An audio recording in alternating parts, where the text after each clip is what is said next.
Hey guys, welcome back to Clownfish TV. This is Kneon. I'm here with Geeky Sparkles. Hello. And we're going to talk about Netflix, The Witcher. And we're going to talk about the author of The Witcher books and how apparently he tried to give Netflix some pointers and they just kind of shot him down. Yeah, because what would the author know? What would he know? Yeah, he doesn't know anything about The Witcher. You know, Henry Cavill tried that crap too. The writer's room at Netflix knows more than Henry Cavill, who's a huge fan of the books and the games. And the person who wrote them. The person who created the characters. So, you know, what does he know? What does he know? Yeah, He's got a dick, so that obviously means he doesn't know anything. So this is the attitude, though. This is the attitude. You get people that get a hold of an IP, and they're giving carte blanche to do whatever they want to do, and then they won't even listen to the creators of the IP. You know, they're like, oh, we know better. So, I mean, apparently it wasn't in his contract that he was able to sign off on stuff. This just sounds more and more like the writer on that moved over to the X-Men 97. They said that it was like toxic and everybody, they didn't care. And now that's why he has a stipulation you have to care about, the IP and at least be respectful towards it. This just lends credence to that. Yeah, that's where I'm really torn because I'm like, X-Men 97 I was really looking forward to. And when they had the showrunner of X-Men 97 was on the staff of The Witcher the first season, and they were coming after him too.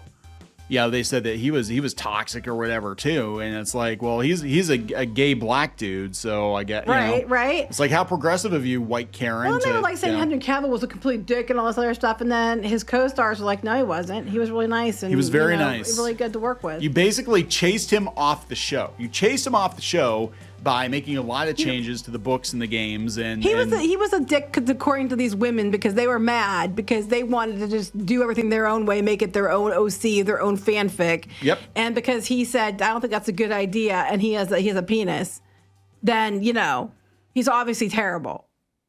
I'm not even saying anything else about anything about because you paused. No, I'm trying to think of something witty to say about Henry Cavill's penis. I guarantee it.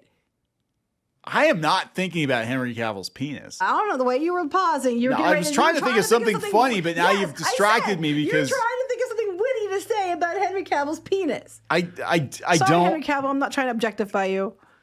It's like you just want me for my dick and my tiny men. I forgot about the tiny men. Anyway, I'm not trying to objectify Henry Cavill. I hope not. We're gonna talk about this because this just shows the flagrant disregard. Now you have this situation, but then compare that to One Piece, where they actually worked very closely with Oda, and they got something pretty good. There's a huge difference. If only you'd worked with the creators of the property that you got the rights to, things might go a little bit better, and you might have more fan goodwill, and you might not lose your main star, because you actually adhere to the books and the games. And I'm sure, Henry Cavill would love to have worked with the Witcher author, but Oh, I'm sure. So we're going to talk about this. Before we get into it any further, please subscribe for more pop culture news, views, and rants. Guys, you get a woohoo if you do. Woohoo. So this is coming from Variety. And we'll talk about why Henry Cavill left. Of course, it's because they weren't adhering to the canon that he knew, that he signed up to, act out on the screen. Variety, The Witcher author laughs off Netflix never listening to his ideas. It's normal. Who's this? It's a writer. It's nobody, he said. So this is, I think it's Andrei Sapkowski, I think is how you pronounce his name. There are plenty of stereotypes about the treatment of writers in Hollywood. Witcher creator Andrei Sapkowski became all too familiar with them when visiting on the set of the Netflix series based on his fantasy novels. There's now, bitches. Speaking in an interview with the YouTube channel Serial Killers at Vienna Comic-Con, the Polish author shared that he visited the set of the TV show during production and floated some input for the series. Without specifying what his ideas were, Sapkowski says that none of them ended up being used. Shocker. So you've got the creator of the damn characters coming to the set and saying, hey, since I know these characters better than you do, since I created them, here's what would actually happen. And they're like, nah, we're good. We're just going to do whatever the hell. He's a toxic male trying to tell me what to do. Horrible person like Henry Cavill. The set was tremendous. I gave them some ideas, but they never listened to me. The author said, laughing it off. It's normal. Who's this? It's a writer. It's a nobody. Holy hell. In some ways, it wasn't an unfamiliar experience for him. The writer says that the various adaptations of his work, which include the hit video game series by CD Projekt Red, have all been strange to see to come to fruition. But those games actually were a hell of a lot more respectful to the source material than the Netflix show. My raw material when I work is only letters. I don't describe pictures. I don't see pictures. I only use the letters because I know my reader will see the letters only. Yeah, but that's not really true. Not really. That's You're really not painting a true. picture. You are painting a picture. Like otherwise, there's no. If you don't have a picture painted, your story is not engaging. Clearly, that's not the case. And you're describing how people appear, or what the environment they're in. You're using letters, but you're using letters to paint a picture. Yeah. So they talk about how he's been writing that. Yeah, that's true. He said sometimes it's nice for me, sympathetic. Sometimes it isn't. I will not elaborate. So he doesn't want to get himself in trouble. I think he likes the checks. So I think he's probably like, well, I can't say too much, but I mean, if it were like any other author, they'd be like, what the hell? But then I'm like, you got to look at your contract. Did you have the right to say, hey, no, I need to sign off on this before, like J.K. Rowling, she'd be like, I got to sign off on every damn thing, before it goes to screen, and she has that right. But it sounds to me like he didn't have that. Like they let him visit the set, but they're like, okay, granddad, get out of here. Let the women take over. Pretty much. It feels like a bunch of people with fragile egos being threatened by people who actually created the shit or fans of the shit or whatever. And it's like, it's our vision. You're just being horrible. You're mansplaining me. It's like, no, you're doing it wrong and you're getting it all wrong. And somebody who's a fan who happens to be male is telling you that's wrong. Or the person who created it, who happens to be male, is telling you that's wrong. That's not the same thing as mansplaining you. I'm sorry. Well, I mean, that's how they treat George Lucas, right? I mean, that's how Disney treated George Lucas. He's like, okay, I'm going to sell you Star Wars. I am the creator of Luke Skywalker and Princess Leia and Han Solo. And here on a silver platter is what would have happened to them after the original trilogy. If you would like to know, because I've been thinking about it for 30 or 40 damn years. So I have a pretty good idea of what would happen to these characters. Oh, that's cute, George. Into the trash it goes. Give it to Kathy. Put a chick in it. Make it lame. Make it gay. Make it lame. Yeah. I don't think they really made it gay. They just made it lame. They made it lame. Well, wait. We have Rey movies coming, supposedly. So. No. See, Rey likes Ben, so like. Yes, Kylo. but so he's gone, so now she can get hook up with whoever she wants to hook up with.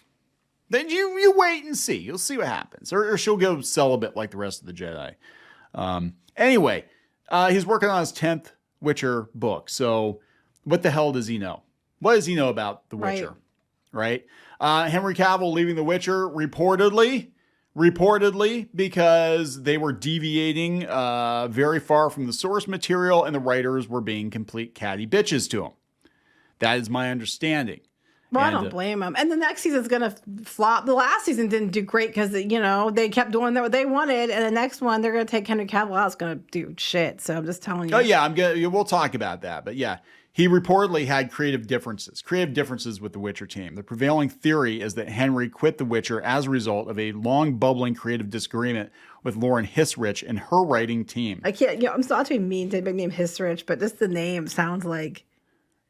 Hissrich. Cavill didn't see eye to eye with the show's producers. At the time, we believed Henry wasn't 100% serious about it and would not go through with leaving the series since he fought so hard to get the role. So instead of reporting on it, we chose to sit on this information. The people that broke, that's why he left. So yeah, I mean, imagine this. Like, you push really hard to get on The Witcher because you personally love this franchise. You know this character. You know the lore. You know the games. You know the books.